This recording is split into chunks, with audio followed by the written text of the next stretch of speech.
Manchester United have won away in Spain, 1-0 away at Celta Vigo. Really pleased with that result. Manchester United, certainly the first half, we made quite a few changes to the starting lineup tonight, and we were much the better team in that first half. And even the second half, Celta Vigo haven't really threatened Manchester United at all tonight. They have been pretty poor in my opinion, but the changes that were made. Now, we've got no Luke Shaw, obviously, for the rest of the season, so we've got to reshuffle at the back a bit. Obviously, Darmian playing at full-back. We had Romero in goal. Fellaini back from, obviously, not being suspended in the Premier League. Paul Pogba's returned, which made a massive difference tonight. I thought Paul Pogba was class. Certainly, first half was fantastic. Mkhitaryan's come back into the team, so's Lingard, and obviously Rashford keeping his place up front. But Mkhitaryan didn't have the best of games for me this evening. He has missed a very good chance in that first half. So has Jesse Lingard missed at least one or two chances tonight. And that is the real disappointing thing with Jesse Lingard. I think he's a very decent squad player for Manchester United. I've got better high hopes for him now than I did sort of last season or before that. I never thought he was even going to make it at Manchester United. I really wasn't sure about that, but he's started to really impress me as time's gone on at Manchester United. And I do feel that he is a decent squad player for Manchester United. But the chances that he's missing, if he could get another 5 goals for Manchester United even in a season, he's not getting them tap-ins, them clinical chances that a player of his ability, I feel, that should be scoring. It would take him to a okay player, to a decent, definitely a decent player for Manchester United. If he could just add them extra few goals to his game.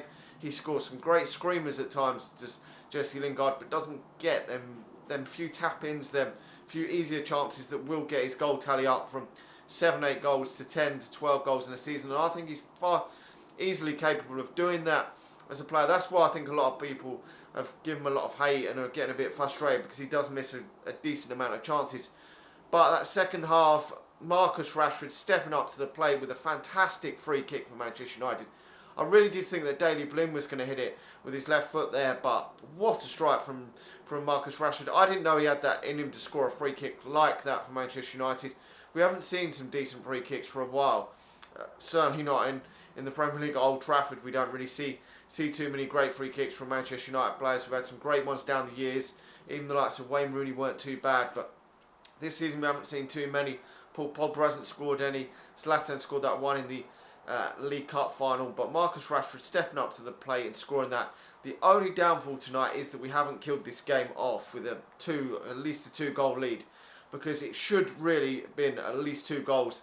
They've had a couple of chances in this game, but I mean, even first half, Marcus Rashford had a great strike and the goalkeeper saved it. So I mean, a lot of people think that the goalkeeper was their best player. I think a lot of that first half was down to poor finishing for me.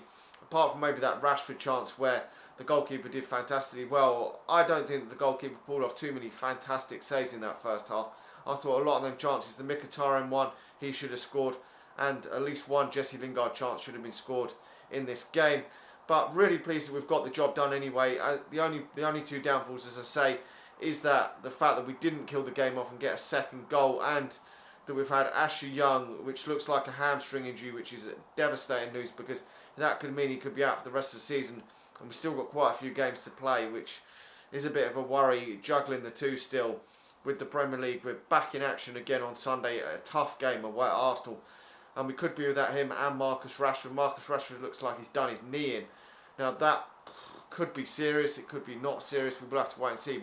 But Ashley Young's hamstring injury could be at least a couple of weeks, I would presume, so that is disappointing. We need everyone fit, but the positive was that Paul Pogba played and that Chris Smalling come off the bench, so we have got options, and hopefully some of these players, the likes of Juan Mata, maybe Wayne Rooney, some of these players will play some part against Arsenal at the weekend and keep the players fresh for that return leg. But if we'd got the second goal in this game, I would have been confident enough to say that it was almost over, because I can't see Manchester United losing 3-0 at home against this team, certainly under a Jose Mourinho team.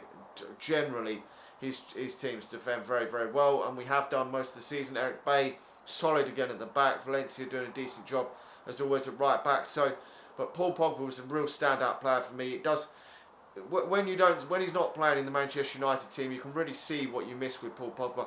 Okay, he hasn't had that great season that everyone thought he was going to have, but hopefully he will kick on next season and be fantastic for Manchester United. People seem to forget that it is really only his first season in the Premier League. He didn't play too many games when he was a youngster, and a lot of players do take time to come in and adapt to the Premier League. It's different from it is in Italy. So I've got full faith in Paul Pogba, and I think he's still certainly tonight, done a fantastic job. But I would personally give Paul Pogba my man of the match. But obviously Marcus Rashford had that moment of the match. Anyway, let me know your thoughts in the comment section below. Do you think now we are through to the final, or am I just getting carried away?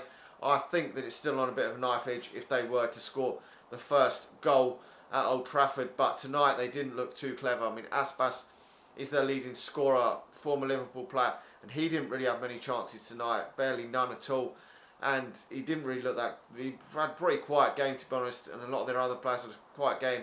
There was one header in the first half that probably should have been scored, and then one that Romero tipped over in the second half. But also notable mention to Romero, when called upon, he has performed for Manchester United in goal for Manchester United this season. And as far as backup goalkeepers, I don't know any backup goalkeepers around the world that are better than Romero. You're not going to get anyone better than him as a backup goalkeeper, no way. Not top goalkeepers are going to want to sit on the bench. So Manchester United at this moment in time are so fortunate to have David Gea and Romero as the two goalkeepers. Because if you've got a goalkeeper injured, most of the time you've got to play a goalkeeper who makes cock up after cock up. And Manchester United are confident that if David Gea is injured, that Romero could be called upon for 4 or 5 games. No, I'm not saying he's the next Manchester United first choice goalkeeper, but certainly good enough to deputise for David Gea if he was injured for 3 or 4 games, certainly. Anyway, let me know your thoughts on the game. Like the video, subscribe to the channel if you're new, and I'll talk to you all again soon.